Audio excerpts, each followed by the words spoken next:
Muito boa noite a quem for entrando aí. Parece que já estamos online, já estamos ao vivo.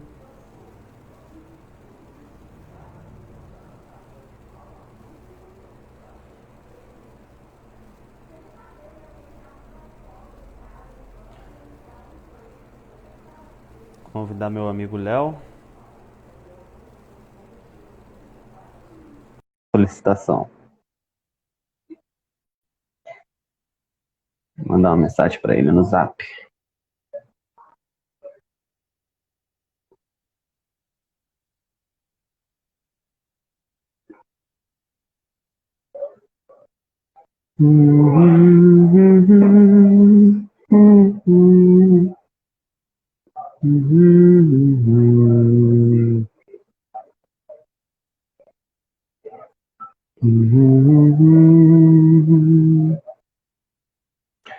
Hello, Marcela.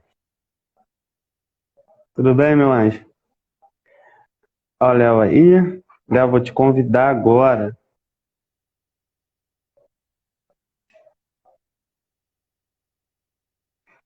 Só você aceitar, Léo.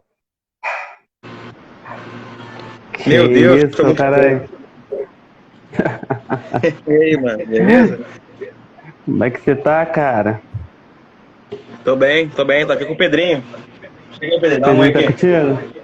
Cadê o Pedrinho? Tá, tá esse mês comigo. Dá um oi aí. E aí, Pedrinho? Tudo bem, filho? Tô bom, mano. Saudade de Sai você. direto. Deve não estar mais lembrando de mim, né? Quanto tempo que eu não vejo o Pedrinho. E aí, mano? Visão? Guardar o pessoal entrar aí, né? Pra Beleza. gente ir trocando uma ideia. Eu tô convidando a galera aqui pra participar. É isso. Pô, cheguei ainda há pouco, mano. Caraca, tô o quê? Tava... Tava Veio com dia livre correndo? hoje, né? Fui buscar uma doação lá na UERJ. Hum. Pô, de lá fui no centro. Caraca, pra chegar aqui de volta foi osso. Baixada é muito longe mesmo, cara. Mobilidade urbana horrível, né, cara? Tudo que vai fazer senta 2 horas, 3 horas de viagem, mano. Mas cheguei a Foi de tempo. trem? Cara, eu fui. Fui de trem, velho. Fui de trem. Eu pego uma van, depois eu pego. Depois eu pego. Depois eu Tu vai pego o pro centro trem. de Belfort Roxo, né? Isso, aí depois do trem eu peguei lá o metrô. Uhum. Aí cheguei lá onde eu tinha que Cara, chegar. que bom, cara. Cara, a gente esperar só mais uns 3 minutinhos pra gente dar início às Beleza, beleza. conversações, mas desde já te agradeço, cara, por ter aceitado estar comigo aqui. Você era o primeiro, né, da lista, né? Que tem uma lista aqui gigante, Pô, é. né? E você era o primeiro, mas felizmente aconteceu uma coisa que não deu pra gente fazer, mas hoje estamos aqui, então que Primeiro foi o vai ser Rodox, né? de. É, o primeiro foi Rodox. Ah, então Primeiro foi foi bom pra Rodox. caramba. Foi legal pra caramba mesmo, cara. E semana passada eu trouxe meu amigo Akia, né? Que ele é. Ele, ele faz coreografia, né? Do Coreógrafo, samba, né? Tô sambista, ligado. ele trabalha nessa área, a gente tomou um papo super maneiro. Semana retrasada eu trouxe meu amigo Alan, né? Que é nutricionista. A gente falou sobre alimentação na pandemia e foi super bacana, cara. Assim, a galera tem falado conosco, assim, desse trabalho. E a gente tem tido retornos bons, né? Uns bons retornos. E hoje a gente vai estar falando sobre teologia, né? E favela, né, cara? Eu acho que também vai ser um tema bem legal, que a gente vai abordar bastante coisa. Eu te mandei um script, mas eu anotei outras coisas aqui depois que talvez gere polêmicas. Mas, É isso, mas vai é ser isso, cara. interessante. E essa live ela vai ficar salva, né, cara? Ela vai ficar salva no meu IGTV. Também vou estar baixando ela. Eu vou Me estar perguntaram compartilhando no isso, cara. Facebook. Me perguntaram isso, se vai ficar Vai salvo e ficar tal. salva. Eu E disse vou que sim, compartilhar né? também no Facebook. E em breve, talvez esse final de semana, cara, que eu tô muita coisa, eu tô muito enrolado. Talvez eu esteja fazendo um canal no YouTube também para estar postando essas lives para ter esse material, né? Porque Maneiro, maneiro. o intuito dessa live é informar, né? Informar. Independente do nicho, né? Independente do que a gente esteja falando, vai ser sempre informar. atualizar as pessoas do que tem acontecido. Semana que vem eu tô preparando uma coisa bem bacana, né? Semana que vem é dia 20, né? E é feriado, Dia da Consciência Negra, e eu tô preparando uma pessoa bem bacana aqui para trazer aqui pra gente falar um pouquinho sobre Estamos no esses mês, né? desafios, né? O mês da consciência negra, né, cara? A gente vai fazer uma atividade também no abrigo lá com a molecada, dia 18. Aí, Também. falei do Aki, ele apareceu. E aí, Guilherme, meu amigo? Falei dele, ele apareceu. Aí. Cara, então vamos. Se o Guilherme apareceu, vamos começar, né? Tá ficando só ele. É isso. O Guilherme era o cara que. É isso. Eu mostrar alguns livros que eu comprei essa semana, mas aí já como vai começar, deixa eu... Então tá bom. Ó, comprei. Fala. Como ler Apocalipse, tá ligado? Brabo. Como ler o Êxodo. Comprei tudo hoje, mano. Vaticano II, um concílio da Igreja Católica. Aliás, tudo aqui é católico, eu só leio o padre. 9 desafios para o cristianismo. Como ler Filemon, como ler Amós e Deus em nós. Tô felizão, muita coisa para ler, muita coisa para estudar. É que o irmão falou aí, ó. Meu amigo Miquel, ele é poeta, cara. Ele tá escrevendo um livro aí. E ele vai estar em breve aqui comigo também. A gente vai estar falando desse trabalho dele, né? Pra estar compartilhando. Esse mano tá na minha rede. Ele tá na tua rede? Ele comentou algo hoje num post meu, acho que era ele. Ele é brabo, moleque é brabo, mas trabalha comigo. Vamos lá, Léo. Pessoal, boa noite para quem está aqui conosco e boa noite para quem vai assistir esse vídeo depois, né? Que eu estarei postando. Né? Hoje o assunto é teologia e favela, né? A gente vai estar falando um pouquinho dos desafios, né, que existe dentro da comunidade e tentar colocar nossa cosmovisão dentro disso, né, Léo? Eu gosto dessa palavra. Tu que me apresentou essa palavra, cosmovisão. E falar um pouquinho sobre como a gente pode estar inserido nesse contexto, né? E falar da nossa vivência, cara. Eu nascido e criado na favela, você nascido e criado na favela e passamos vários reflexos. E é isso. E se apresenta aí, Léo. Fala quem é você, de que você se alimenta, aonde você vive, como eu te encontro. Fala com a gente. É isso. Eu sou o Léo, né? Léo vulgo Maltrapilho. Moro em Belfor Roxo, na Fazendinha, né? Na comunidade do Roseral, que é o complexo do Roseral, na verdade. Belfor Roxo, Baixada Fluminense. Sou educador, né? Trabalho numa unidade de reinserção social. E no meu tempo vago, quando eu não estou na unidade de plantão, eu estou num projeto relevante, né? Que é um projeto da nossa congregação, né? A gente tem uma pequena comunidade de fé em Caxias, né? E é isso. E a gente faz vários trampos aí. A gente vai falar ao longo aí da jornada aí. Cara, vou falar de teologia, né?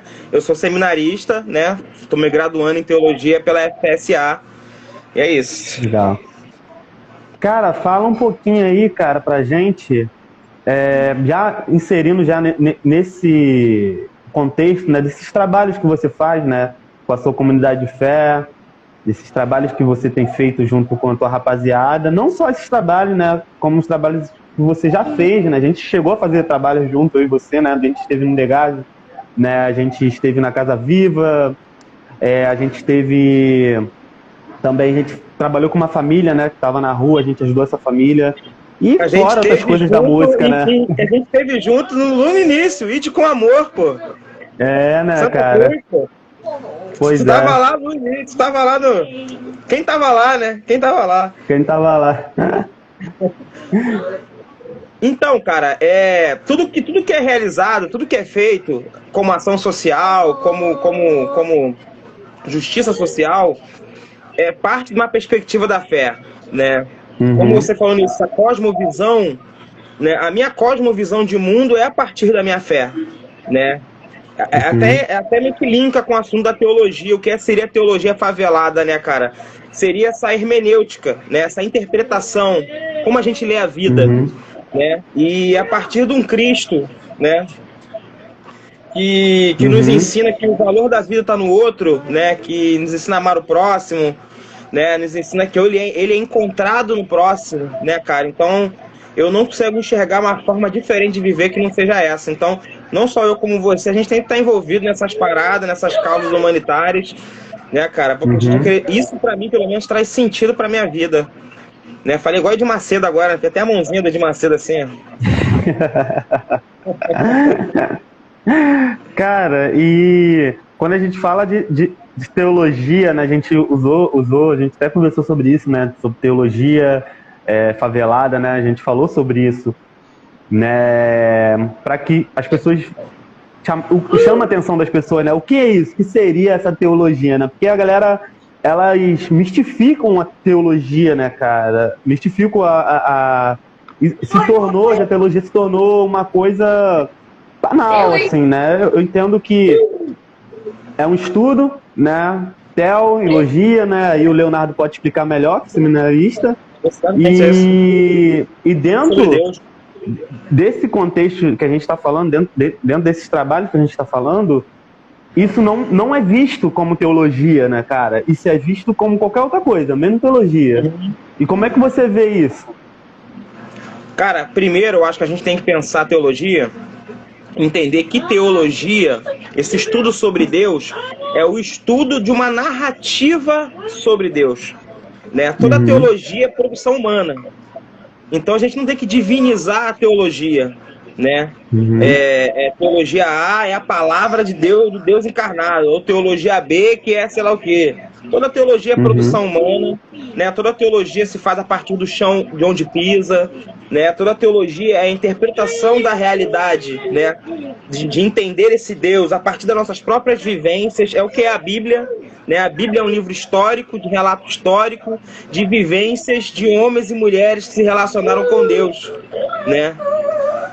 Então, a gente não tem que mistificar nem idolatrar, divinizar o livro, né? O livro não é a quarta pessoa da Trindade, né? E teologia é isso, cara. É essa narrativa a respeito de Deus que tanto me fascina, né? Em poder enxergar Deus nos meus irmãos, né? E a partir disso, servir-se Deus a partir do meu serviço a esses irmãos, né? Eu acho que teologia se faz a partir do chão, a partir da própria vivência, né? Por isso é tão plural, né? É tão plural, a gente vê tantas teologias, né? E a teologia favelada nada mais é do que uma interpretação, uma hermenêutica, né? A partir da favela, né? Uma hermenêutica da libertação, a partir do que sofre, a partir do pobre, a partir do excluído, né? Porque Jesus foi tudo isso, né? Se a gente parar para analisar, Jesus é um camarada que nasce no 1º século, né? Ele vive numa vila chamada Nazaré, que é uma vila tão inexpressiva na Bíblia que o Velho Testamento inteiro nem fala que ela existe. Né? Ele nasce numa vila perto de umas montanhas rochosas onde tem de 200 a 400 habitantes. Né? Onde a economia da vila era através de artesanato e os homens, né, trabalhavam nas construções das cidades de Herodes, né, como Séforis, Tiberíades, né, na construção civil. O próprio pai de Jesus, o próprio Jesus provavelmente na sua adolescência deve ter trabalhado com o pai nessas construções, né? Então a gente vê um Jesus que, pelo clima semiárido, pela região semítica, era um homem preto, era um homem pobre, né? Era um camponês, era um ajudante de pedreiro, contextualizando, seria um ajudante de pedreiro do pai dele, né, cara? Então a gente enxerga esse contexto marginalizado do Cristo, que foi perseguido pelo Estado, né? Herodes manda matar as crianças, né?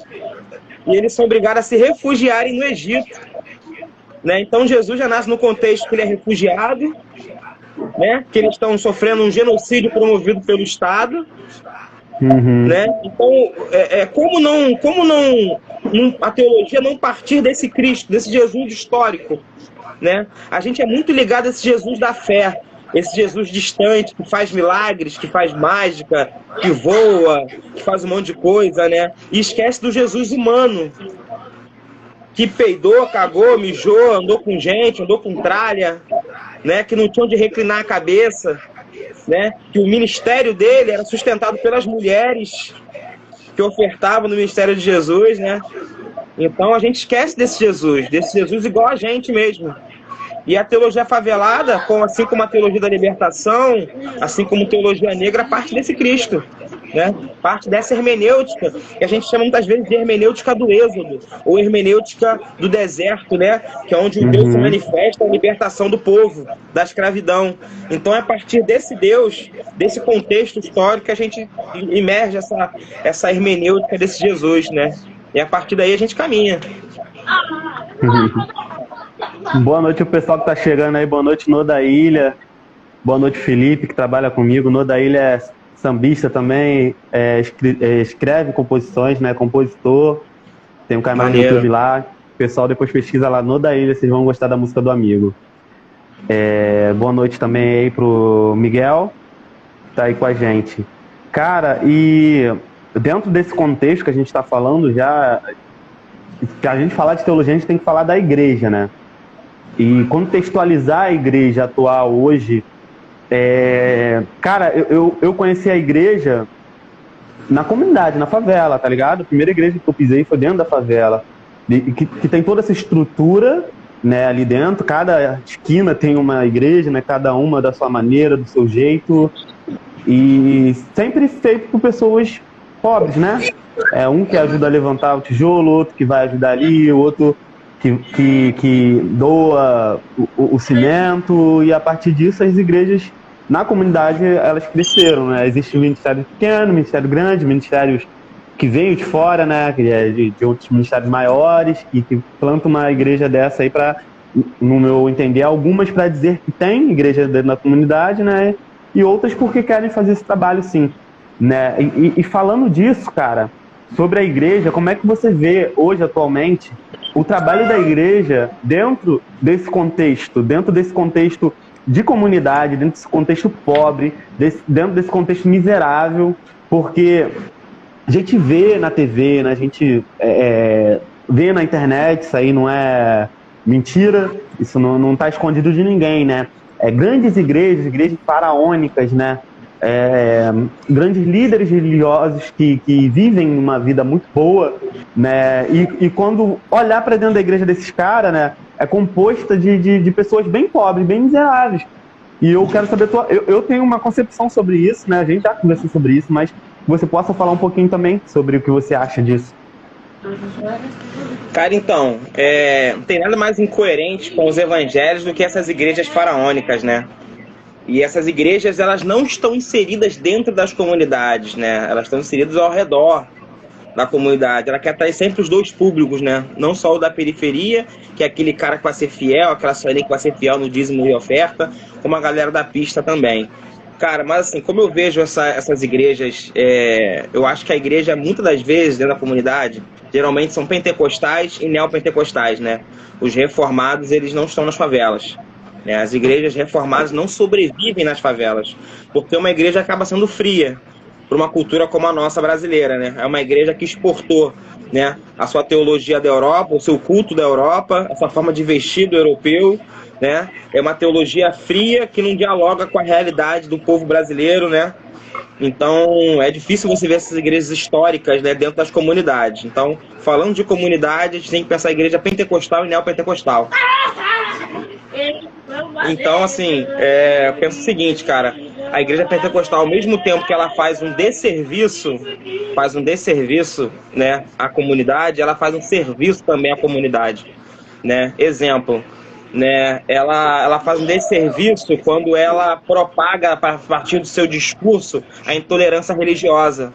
Porque quando se tem um terreiro na comunidade, que um candomblessista, um umbandista que é apedrejado, um terreiro que está com fogo, ou que expulsam as pessoas do seu espaço religioso, na ponta desse discurso tem um pastor pentecostal demonizando aquela religião, né? Nesses cultos pentecostais, onde eles falam, fizeram um trabalho para você, então Deus está desfazendo um trabalho para você lá, e você aqui, criando essa narrativa de que o candomblessista, a pessoa de matriz africana, é nosso inimigo. Eles representam o mal, né? Os orixás são demônios, né? Então isso faz um mal terrível na nossa sociedade. Fora os discursos machistas, homofóbicos, né, cara? Mulheres que, dizem que mais de 48% das mulheres que sofrem violência doméstica são em lares cristãos, lares evangélicos, né? E você pode conversar até com um psicólogo, amigo teu, quantas clientes ele não deve receber, né? Pessoas lá com problemas de abuso dentro de casa e que são no lar cristão, né? Então isso faz um desserviço terrível. Em compensação, né, essa igreja pentecostal, ela alcança onde o Estado não chega, né? Quando morre um menino no tráfico e aquela família foi destruída, é a igreja pentecostal a primeira a chegar para consolar aquela família, né? Quando falta alguma coisa aqui, não tem comida para tá ligado? É a igreja pentecostal a primeira a se movimentar, muitas vezes na comunidade, né, para que haja comida naquela casa, né? Então,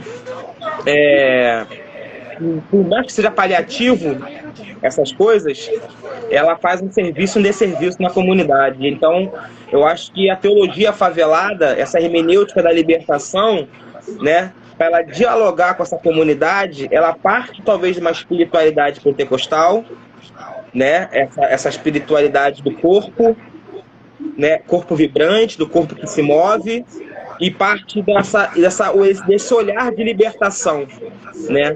A teologia no Brasil está impregnada dos norte-americanos, né, cara? A gente é uma teologia capitalista, você vai para a igreja para obter bênçãos, é sempre o consumo, né? O centro do culto é você consumir. Você vai lá e vai fazer uma barganha com Deus. Você vai dobrar teu joelho, vai fazer teu jejum, vai levantar a mão na hora da música e Deus vai te abençoar. Se você não fizer, Deus não te abençoa. Então, é uma teologia da troca o tempo todo. Você está trocando com Deus, está fazendo barganha com Deus o tempo todo, né? E esse Deus é um ídolo. Esse Deus não tem nada mais distante do que ele, do que da mensagem do Evangelho, né? É bem complicado, cara. É bem complicada a relação. Cara, a Gabi aí. A Gabi. Boa noite, Gabi. Gabi, lá de Campo Grande. E você tocou num ponto bem legal, cara, que eu queria falar sobre isso. Assim, eu entendo, né, que a igreja ela não pode se limitar só à comunidade, né? Tem que haver igreja para quem tem muita grana, tem que haver igreja para quem tem pouca grana, tem que haver igrejas para galera de classe média, tem que haver igreja dentro das prisões, tem que haver igreja dentro da UPP, tem que haver igreja, cara. Eu acho que são públicos, né, pessoas que vivem em contextos diferentes, sociais, mas o que mais me chama atenção é como esse discurso dessas igrejas, né, que tá ali falando para um público um pouco mais rico, e as igrejas que falam para um público pobre, miserável, como esse discurso não bate deles, sabe? Assim, existem igrejas muito sérias, né, que fazem trabalhos muito sérios, né? Mas no caminhar, elas acabam perdendo essa balança, sabe? Elas acabam não tendo esse equilíbrio que é necessário, né? Por exemplo, uma coisa que eu acho que é super errado, que poucas igrejas falam, é racismo, tá ligado? E por que as igrejas não conversam sobre racismo, cara? Porque os pastores não falam pros fiéis daquela igreja que racismo é pecado, tá ligado? Porque esse discurso de racismo não existe. E outra coisa também que eu queria falar com você sobre representatividade. Cara, a gente tem, dentro dessa nossa cultura cristã brasileira, né, 99% de pastores brancos, tá ligado? 99% de cantores que são muito famosos, brancos, tá ligado? E por que essa representatividade é tão distante, cara, essa realidade, tá ligado? Porque existem tão poucas pessoas negras em destaques dentro das igrejas, dentro de ministérios grandes, né, dentro da música. Por que existem tantas pessoas brancas e poucas pessoas negras? O que você acha sobre isso? Então, vamos tentar fazer uma construção de um pensamento aqui. Eu acho que primeiro o discurso é diferente, pensando lá do início, né? O discurso é diferente dessas igrejas, né? Por conta da própria teologia, né? A gente enlatou uma teologia vinda da Europa, vinda dos Estados Unidos, né? que é a teologia dos reformadores, né? Que é uma teologia formulada por homens brancos e ricos, né? Quando a gente lê a Bíblia, a gente vê as pessoas ricas na Bíblia procurando Jesus, querendo saber acerca da vida eterna, né? E quando a gente vê um pobre na Bíblia procurando Jesus, esse pobre quer ser curado, né? O rico está sempre preocupado com a vida pós-morte, porque a vida dele aqui já está resolvida. Ele está preocupado se ele vai continuar com os privilégios dele no outro lado, né? E o pobre está sempre preocupado com aqui e agora. Porque o pobre nem sabe se vai comer amanhã ou se vai estar vivo amanhã, né? Então, a gente percebe que uma teologia formulada, né, por homens brancos, ricos, europeus, que alcança aqui a América Latina, que cristianiza a América Latina, é uma teologia preocupada com a metafísica, preocupado com o que está para além da física humana. É uma teologia contemplativa, né, de um Deus distante, da adoração, da bênção, né, distante da realidade do povo brasileiro, né. A teologia da prosperidade não funciona dentro da favela, mano. Tá todo mundo ferrado, tá ligado? Geralmente as pessoas que estão nessas igrejinhas pentecostais estão muito ferradas, mano, financeiramente dizendo, né, cara? E por que, como você disse, por que a maioria desses nichos, desses ambientes, né? Você falou uma coisa sobre as pessoas brancas na igreja. Você sabia que a maior religião negra do Brasil é a pentecostal? Tem mais gente preta no Brasil e é pentecostal. Mas por que as lideranças são brancas? Por que os cantores famosos são brancos? Num país de maioria preta? Racismo. Racismo. Essas pessoas continuam sendo invisibilizadas, invisíveis dentro das suas congregações. A mulher preta serve para trabalhar na cantina. Ela serve para limpar a igreja depois do culto. Mas ela não serve para ser uma pastora, muitas das vezes, ou para ter um cargo de liderança dentro da igreja, ou a oportunidade de cantar, de ser uma cantora, de ter uma gravadora, né? É o racismo velado dentro das igrejas, cara, que infelizmente está impregnado em todas as igrejas, cara. Quando eu era da presbiteriana, que é uma igreja super racista, né?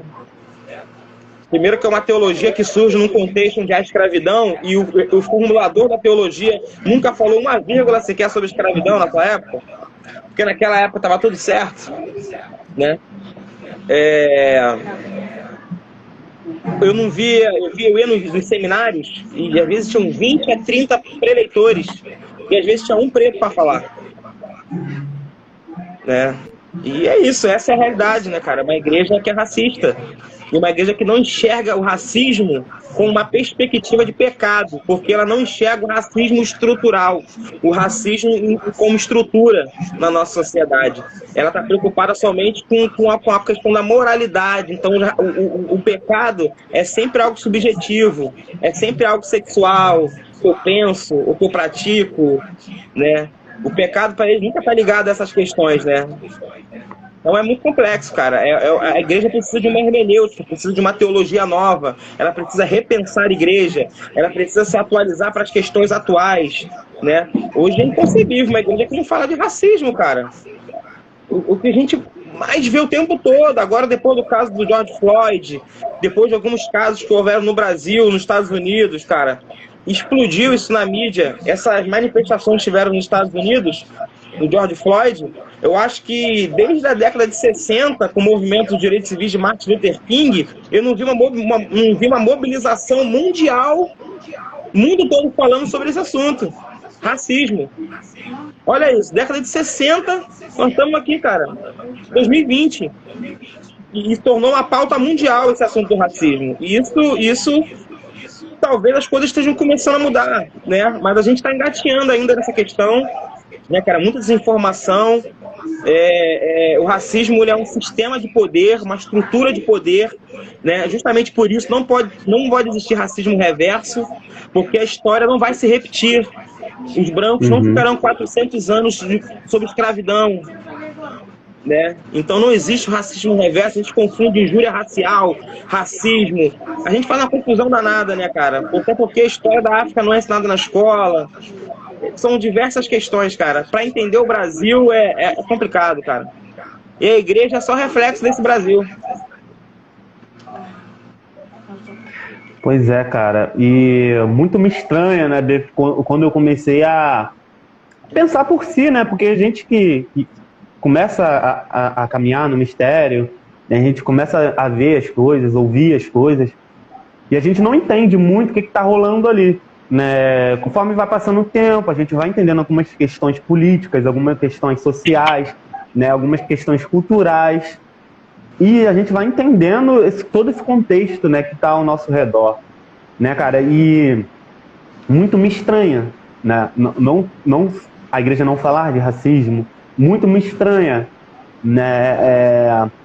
Não haver tantos líderes negros numa religião onde a maioria são pessoas negras, tá ligado? Então, essas questões eu acho que é legal a gente sempre abordar, sempre estar relembrando as pessoas para que elas não esqueçam isso, para que elas pensem por si, né? Porque às vezes, muitas coisas às vezes vem a pessoa, muita informação vem e ela não consegue administrar aquilo ali, né? Não para analisar aquilo ali, né? Só levanta a mão e fala amém, né? E nem sempre tudo que vem no púlpito ali a gente tem que falar amém, né? E, cara, como essas igrejas grandes, né, cara, que eu fico pensando, o que elas podem fazer pela comunidade que não fazem, assim, porque às vezes a gente vê tantos ministérios inseridos dentro da comunidade, dentro da igreja, e outros que não querem estar inseridos. Eu entendo, tá ligado? Eu entendo que, como a gente falou no início, falou de ministérios que são para pessoas ricas e outros para pessoas mais pobres. Mas por que essas mais ricas, que têm mais aquisições, que têm mais grana, vamos falar logo o português, claro, né? Que tem mais dinheiro para investir, para ajudar, para levantar a casa, levantar, dar a cesta básica, porque elas estão tão preocupadas com o piso da igreja, estão mais preocupadas com o banner da igreja, né? Ou com o que as pessoas vão achar da música. Não que isso não seja importante, né, Léo? Né? A gente acredita que algumas coisas dessas são importantes. Né? Se o templo não fosse importante, Jesus não tinha entrado lá no templo e expulsado todo mundo, né? Quando estavam fazendo dali um lugar que não era a casa de oração. Né? Mas por que algo material, algo às vezes que até é alugado, tá ligado? É mais importante do que estar ali ajudando vidas a se levantar? Eu penso que a Bíblia faz uma dura exortação aos ricos, né? Ela diz que é mais fácil passar uma agulha. Um abraço aí pro Gilberto aí que entrou aí. Esse é meu pastor, pô. Então, como eu estava dizendo, a Bíblia ela faz uma dura crítica aos ricos, cara, justamente pela omissão dos ricos, né? Como é que essas igrejas, mega churches, com o recurso que tem, nada fazem, né, cara? É porque a gente entendeu tudo errado do que é adoração a Deus. A gente tem um texto muito simples na Bíblia, muito simples. Mateus 25, final do capítulo, onde diz: primeiro, Jesus ali, ele diz que separou um lugar para nós, né? Aí ele começa a falar que está separando o joio e o trigo. Aí ele começa a falar: quando eu tive fome, me deram de comer. Quando eu tive sede, me deram de beber. Quando fui estrangeiro, me acolheram. Quando estive nu, me vestiram. Aí as pessoas: mas Senhor, quando eu fiz isso por você? Aí ele fala: quando fizestes aos meus pequeninos, que a palavra no grego ali é mikros, né? Que quer dizer não quer dizer pequeno, mas não pequeno de criança. Mikros quer dizer grupo marginalizado ou grupo excluído, né? Então, é o tapenoi, né? Usado em Lucas, a palavra significa pobre de bens materiais, né? E Jesus está falando: quando você faz por estes, você faz por mim. O texto é muito simples e muito conhecido. Quem não conhece Mateus 25? Quem nunca ouviu esse texto? Esse texto é muito conhecido, né? Eu costumo dizer que é o texto básico para a encarnação de Jesus, né? Jesus está dizendo claramente ali que ele é encontrado, que ele é servido, que ele é adorado no excluído. E o que acontece que as igrejas transferem essa adoração sempre nessa metafísica desse Deus distante de adoração e esquece do que Jesus realmente ensinou. Foi isso que Jesus ensinou. Né? A gente tem aquele texto muito conhecido também da mulher samaritana no poço, Ela pergunta para Jesus, indaga a Jesus, adoração é no templo ou é no monte? E Jesus fala que nem no templo nem no monte. Ele quebra espaço geográfico ali naquele momento. E diz que haverá o tempo que os adoradores serão em espírito e em verdade. Em espírito, em consciência. Em verdade, em engajamento, em ação.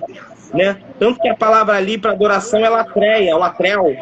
Significa o ato de se prostrar e beijar entre os olhos. Ou seja, conota uma ação afetiva. Né? Então, a adoração na Bíblia nunca foi aquilo que a gente reproduz na igreja. Porque até para os judeus, a adoração era sacrifício, era holocausto. Né? O culto onde eles sacrificavam para expiação de pecados era o culto de adoração. Então, que adoração é essa que a gente tem reproduzido? Paulo fala justamente sobre isso em Romanos, quando ele fala, sejais como sacrifícios vivos na mão de Deus. Ali era literal, a igreja sofria perseguição e morte, né? Sejais como sacrifícios vivos na mão de Deus, que este é o culto racional. Culto racional quer dizer verdadeiro culto. Está falando que o verdadeiro culto é negar a si mesmo. Esse é o culto verdadeiro. Não tem a ver com o que a gente reproduz na igreja como culto. Eu não sou contra o culto evangélico, não. Eu frequento o culto, eu amo o culto, estou com saudade do culto. Nossa igreja não está tendo culto no momento, estou com saudade de ir à igreja, né? Mas a gente entendeu lá que a adoração ao Senhor está para além de se reunir durante 2 horas e cantar música. Deus não está preocupado com a música que a gente canta, nem com a palavra que a gente prega. A música é para o irmão, que às vezes está aflito, está angustiado, e entra na igreja, ouve um louvor, e aquilo muda a noite dele. E ele chora, ele bota para fora aquilo ali, né? Ele sai de lá melhor. A palavra que vai ouvir talvez dê um norte para ele, um sul, um sentido para a vida dele, conforte a vida dele, edifique a vida dele, ensine algo. O culto é muito mais para o irmão do que para Deus, cara. Quem se beneficia do culto é a gente. Deus não precisa de culto. Jesus nunca pediu para ser adorado. E a gente está gritando que Jesus é lindo. E quando a Bíblia fala que ele é feio. Então, eu acho que está faltando Bíblia, está faltando estudar, né? Tá tudo errado, mano. A gente está perdendo tempo. A missão da igreja, que é a identidade da igreja, se tornou um departamento da igreja. Tem um departamento de missões lá, que faz missões de vez em quando. De vez em quando, dependendo da liderança que assume, para até de acontecer o projeto. Mas o culto de domingo nunca falha. Esse sempre tem. O que é mais importante para a igreja? A missão ou o culto de domingo? Culto de domingo. A gente está reproduzindo a religião dos fariseus. A gente está preocupado com a lei do que com a misericórdia. A gente está preocupado em guardar o sábado, ao invés de curar no sábado. A gente está igual aos fariseus, né? Infelizmente é isso. Quando a gente lê Malaquias 3:10, que o povo adora usar para roubar dinheiro dos outros, trazer dízimo, tesouro, que as comportas do céu vão se abrir, que devorador, aquela lei que o nego gosta de usar ali, Malaquias ali.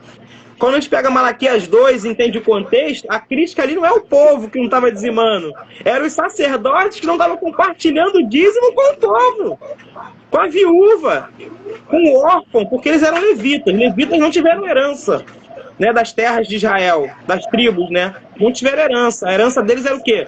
Era vocês vão receber os dízimos das ofertas.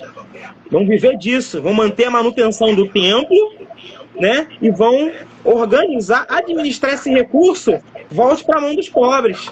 Então, o dízimo e a oferta, ele era usado para prover para viúvas e para os pobres. Do templo e ajuda para os pobres. Então, quando a igreja recolhe o dízimo e não compartilha com os pobres, essa igreja está roubando de Deus. Essa era a crítica de Deus ali aos sacerdotes, naquele contexto ali. E por que isso não é pregado? Porque a gente escuta isso de diversas maneiras. Né? Porque a gente tem uma lente capitalista, né? A gente quer recursos. A gente não lê a Bíblia, a gente não entende a Bíblia. A gente aprende o que a gente ouve do pastor a vida toda e só reproduz, né? Por exemplo, na Universal, eles leem a Bíblia. Para roubar o povo como eles roubam, eles lêem o texto lá bíblico lá. Eles lêem o texto bíblico, totalmente fora do contexto, sem hermenêutica alguma. Aliás, a hermenêutica de Satanás, né? Porque é usada para tirar dinheiro de quem não tem, cara. Eu vi um relato hoje na rede social da menina. Da mãe dela teve câncer e ela pegou tudo que tinha e o cara do Universal disse que se ela desse, a mãe dela seria curada. A mãe dela morreu na fila do Salgado Filho de câncer e ninguém da igreja foi visitar a mãe dela antes da morte. E tinha sido prometida a cura se elas dessem tudo que tinham. Caramba, cara. Que trágico. Complicado, né, cara? Não vi essa André Surak, né? Atualmente, né? Se sentindo lesada pela Igreja Universal. Tem até que escrever sobre isso. Lesada com a Igreja Universal, investiu mais de não sei quantos mil, 1 milhão, sei lá, em 6 anos, e, enfim, se sentiu enganada, né? Então é bem complicado, cara. Falta hermenêutica pra galera ler a Bíblia, entendeu? Entender os contextos, entender que hermenêutica se faz, muitas das vezes, eu prefiro assim, a partir da história e da cultura, pra gente possa entender o texto e contextualizar para fazer sentido para nós hoje. E entender que tudo que a Bíblia diz, se for para justificar a morte, não é Deus, é um ídolo. Porque Deus é a promoção da vida. Deus não é a promoção da morte. Então, se a gente, tipo assim, o Deus que você tem servido, o que ele tem te exigido? Sacrifício? Você pega aquele dinheiro do dízimo, prefere passar final do mês de maior perrengue, não ajuda em casa, às vezes um vizinho tá com a luz para ser cortada e você tem o dinheiro e não dá porque é do dízimo? Isso é um ídolo, cara. Isso é um ídolo, porque Deus é promotor da vida. Deus quer que você pegue o seu dinheiro e ajude seu vizinho para a luz dele não ser cortada. Deus quer que você pegue o seu dinheiro e se alegre com os seus amigos. Faça um churrasco, compre uma cervejinha, um refrigerante se você não bebe, um suco. Gasta com a tua família, com os teus amigos. Celebre a vida, a existência que Ele nos deu. Ele nos prometeu vida e vida com abundância. E vida com abundância é vida digna para todos e todas. Essa é a promessa do Evangelho, um reino onde todo mundo vai ter vida digna, que é vida com abundância. Vida com abundância não é ter muito dinheiro, não. É vida digna, é direitos garantidos, é direitos trabalhistas garantidos.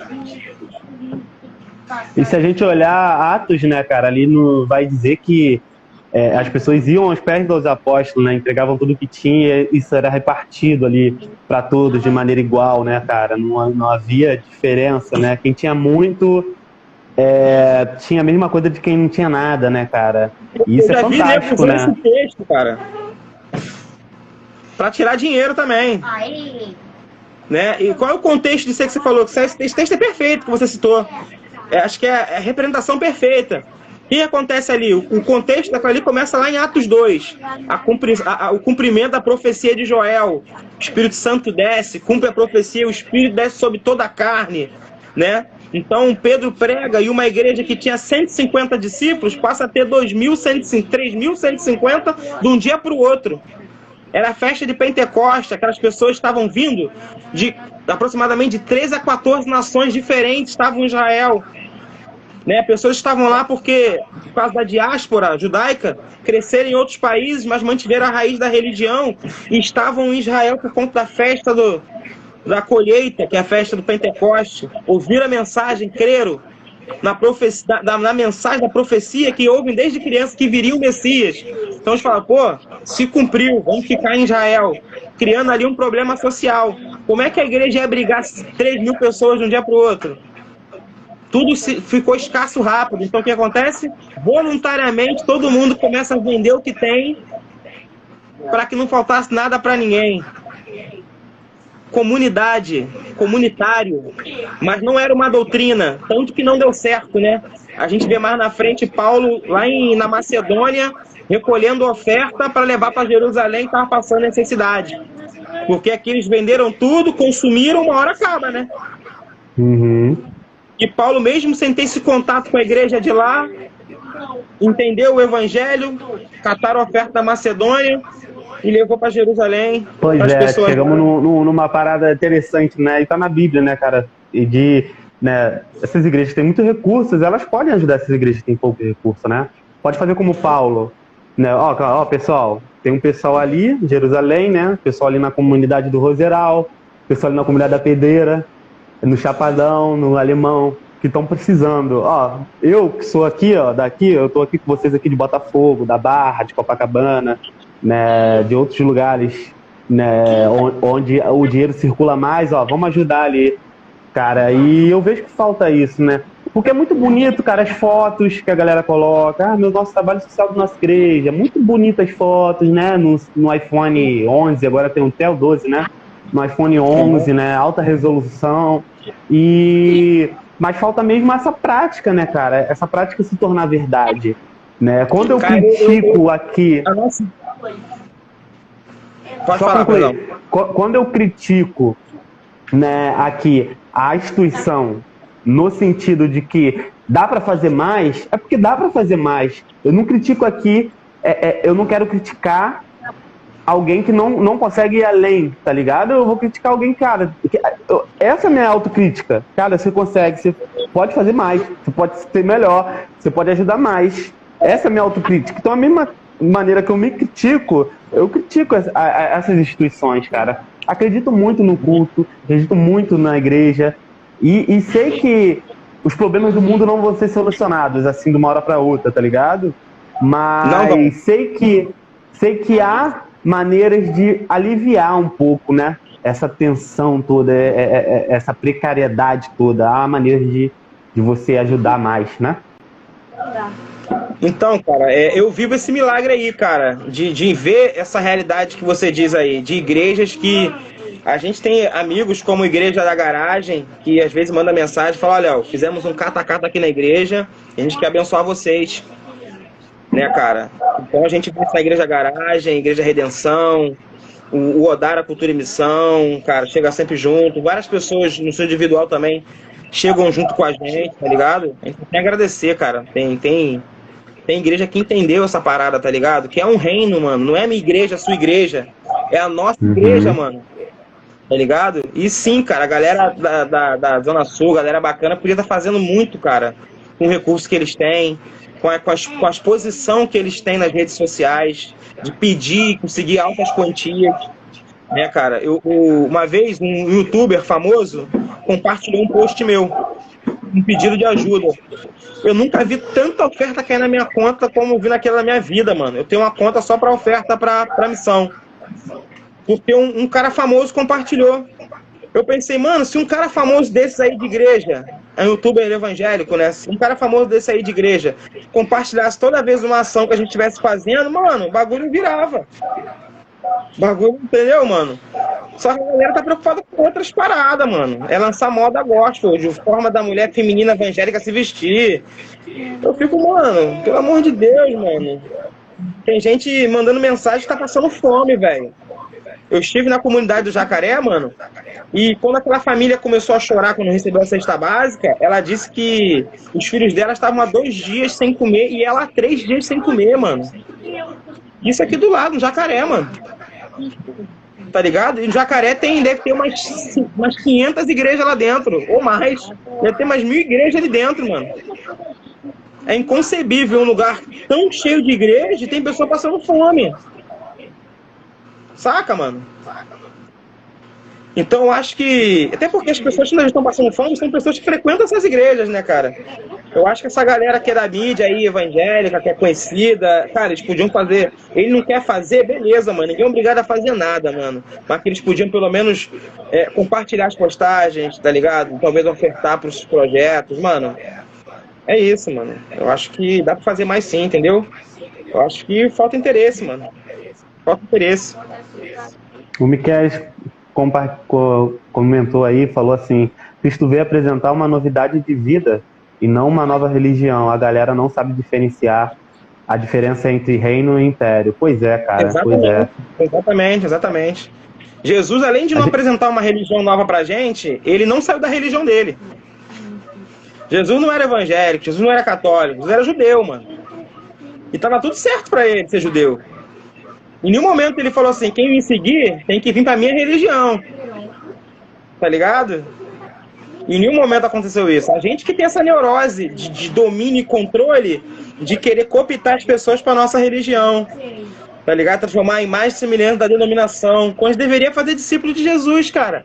Como é que é ser discípulo de Jesus? É arriscar ser chamado de beberrão de vinho, de comilão, andava com prostituta, com cobrador de impostos, com tralha, tá ligado? Sentava na rodinha ali, mano, compartilhava as paradas, dividiam, multiplicavam, tá ligado? É vivência, mano, é viver, mano. O evangelho, o reino de Deus é um projeto para a civilização humana, é um projeto de amor, mano, é uma alternativa. Mano, vocês não precisam mais viver dessa forma aí, ó, oprimidos. A liberdade aqui, tá ligado? E a gente acha que liberdade é poder rodar no culto. Esse culto você tem liberdade para gritar, sei lá, fazer uma adoração extravagante. Quando a liberdade do evangelho é libertação mesmo, é emancipação, mano, desse reinado de império, para viver a plenitude do reino de Deus. Tá difícil, são dias difíceis, meu amigo, dias difíceis. E quando a gente fala de favela, né, cara, a gente fala de toda essa dificuldade, né, que circula a comunidade, né.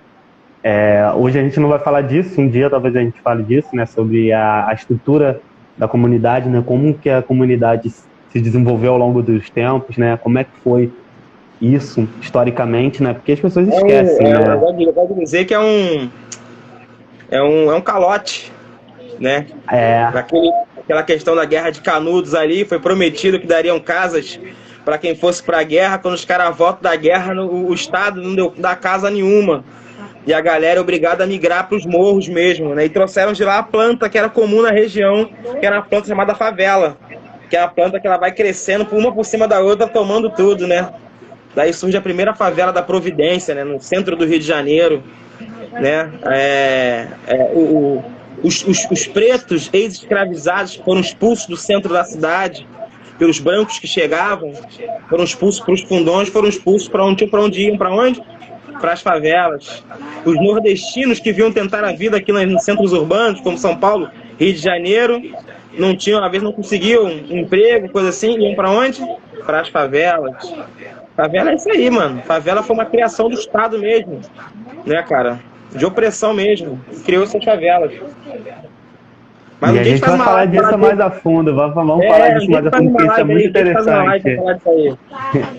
E falando disso, né, cara, assim, eu também vejo essa questão política dentro das igrejas, cara, dentro do evangelho. Quando eu falo evangelho aqui, né, eu não falo do evangelho de Cristo, eu falo do evangelho igreja, comunidade congregacional, né? Quando eu falo de evangelho, eu tô falando disso, eu não tô falando do evangelho de Cristo, né? E eu acredito sim que o cara pode ser evangélico, pode ser político, eu acredito sim que o cara pode ser pastor, o cara pode ser político, assim como na Bíblia a gente vê pessoas, né, profetas que eram políticos, né, e participavam no ministério ali, ou eram sacerdotes e juízes, né, e faziam parte do contexto ali de política. Mas como isso é deturpado dentro da igreja, né, evangélica, né? Não há um interesse que vá ajudar o pobre, não há um interesse que vá além da nossa política comum, né? Aqui do Brasil, né? Pegar a história, né? É uma loucura, né? Primeiro presidente, golpe, né? E, então são coisas que ao longo da história são esquecidas, né, e não são apresentadas para a população, né, não são ensinadas para a população. E se torna essa barganha, né? O cara vai lá, sobe no púlpito, olha só, pessoal, vamos aqui, já faz o trabalho ali, fala de Deus, mas olha só, aqui tem um homem de Deus aqui, esse cara aqui, então vote nesse cara aqui. Mas ele não está defendendo ele não está defendendo os interesses da congregação. Ele está defendendo o interesse dele, o interesse daquele cara e da família daquele cara, né? Eu lembro até hoje, né, quando o impeachment da Dilma, né, não tô aqui para dizer que foi certo ou se foi errado a Dilma sair, é uma opinião minha, né? E quando a Dilma, ela foi ali, teve a votação ali, né, dos deputados para votarem pro impeachment dela, eu lembro como se fosse hoje, cara, quando aqueles caras iam lá no microfone falar, eu voto a favor do impeachment sim, por Deus, alguns falavam, por mim, pela minha família, né, cara? Eu vi pastores falando por Deus, por mim, pela minha família, sabe? Né, cara? Pela minha família. Eu fiquei pensando, qual família ele tá falando, né? É a família dele mesmo? É aquela família ali política dele, que defende os interesses dele, né? E se perdeu, né? Os interesses da população comum, né, no dia a dia já não são, né, saciados, imagine da galera da igreja. Eu acredito em muita gente honesta ainda, há muitas pessoas que fazem políticas que ajudam sim, né, mas infelizmente a gente sabe que também existe ali dentro ali do Planalto, desses ambientes políticos, muitas pessoas mal intencionadas, né, que só querem enriquecer à custa do povo. Cara, eu penso que, eu acho que primeiramente um evangélico na política, eu acho que devemos estar lá sim. Eu penso que ele não tem que defender os interesses da igreja. Ele tem que defender os interesses da sociedade, né? Eu acho que a gente não tem que governar para a igreja, né? Eu acho que o grande problema do Brasil hoje é por ser um país governado pela igreja, por cristãos, né? Uma bancada evangélica, que eu não sei a quem serve, né? Mas eu acho que um político, a gente precisa de homens e mulheres de Deus lá mesmo, que vão lutar pelos interesses da sociedade, mano, pelo interesse dos mais pobres, né? Pelo interesse das minorias, né? A gente precisa de pessoas que promovam justiça mesmo, né? A gente precisa de políticas públicas, né? A gente precisa de ações afirmativas, a gente precisa de pessoas pretas na política, né, cara? A gente precisa de cristãos que realmente entenderam a mensagem do Evangelho, sem cunho nenhum religioso, né? Que vão viver a praxis, né? Que é a ação fruto da reflexão lá dentro. E eu creio que a gente tem que ter pessoas assim, cara. Mas, assim, tá bem difícil, né? Eu já fico desconfiado quando um cara vai se candidatar e põe o PR de pastor na frente. Eu já fico pé atrás, né, cara? Qual os interesses dele, né? Bota o pastor para ganhar voto dos evangélicos, entendeu, mano? Então, assim... já estão fazendo isso agora, é o que mais tem, né, cara? É bem complicado, cara, mas a gente esse discurso populista, né? Esse discurso populista do deputado Boa Praça. Muita gente cristã na política muito boa, mano.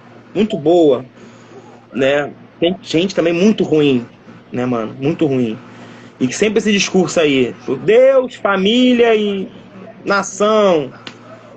Os patriotas que andam com a bandeira dos Estados Unidos, não consigo entender a coerência disso. E o resto, né? Não é pela família brasileira, não, é pela família dele. Porque a maioria da família brasileira é preta e pobre. Nós somos a maioria nesse país. Então, quando ele fala defender a família, ele não está falando da maioria das famílias brasileiras, ele está falando da família dele. Da burguesia, da classe média, né, dos ricos. É essa família que eles querem defender. É a família dos banqueiros, é a família dos empresários. Tá ligado? Eles querem só agir na manutenção dos privilégios que eles sempre tiveram, né? E esse Deus que eles botam aí, esse Deus aí é um ídolo, cara. Esse Deus aí, um Deus que não promove a justiça, é um ídolo. Cara, complicado. A gente tá chegando ao nosso final, cara. A gente falou de bastante coisa, porque o Instagram, ele finaliza, né, com 1 hora de live. Ele finaliza, obrigado. Né? E eu acho que há muitos outros temas que a gente vai falar, né? Você vai estar aqui de novo comigo em breve. Demorou. Correr bem, vamos se organizar para isso. Vamos se organizar para isso, né? Pra gente estar mantendo esse contato, cara. E eu quero te agradecer muito, cara, por você estar aqui comigo, foi fantástico. Espero que quem esteve aí conosco aí ouvindo, né, possa ter adquirido bastante conhecimento, possa ter entendido do que a gente quis falar. A gente não está aqui fazendo uma crítica à igreja porque a gente odeia a igreja, né? Ou a gente não está aqui falando desses assuntos porque a gente é anticristo, né? Não, é o contrário. A gente fala disso tudo pelos interesses da igreja, pelo interesse do próximo, pelo interesse desfavorecido, cara. E eu quero te agradecer muito, Léo. Muito obrigado. E, cara, fala aí rapidamente aí, cara, dos projetos que você faz, né? De como a gente pode te ajudar, né? Como a gente encontra, né, para poder a galera aí que for assistindo, pessoal, ajudem o projeto que o Léo faz junto com o Gilberto também, né? Pastor Gilberto também, putz, cara, é um cara fantástico e espero que isso possa chegar às pessoas e vocês possam entender que vocês podem ajudar de alguma maneira.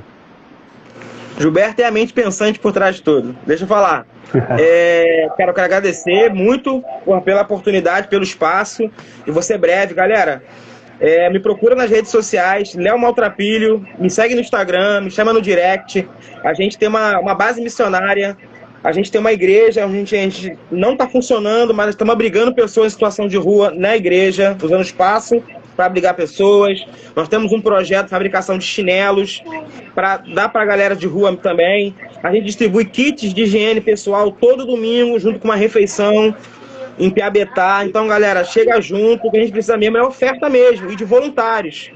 Pessoas dispostas a estar junto para ajudar, pessoas da região, porque a gente sabe que é longe, Caxias, né, Piabetá. Então, Magé, galera, é isso. Me procura lá, Léo Maltrapilho, me procura no Instagram.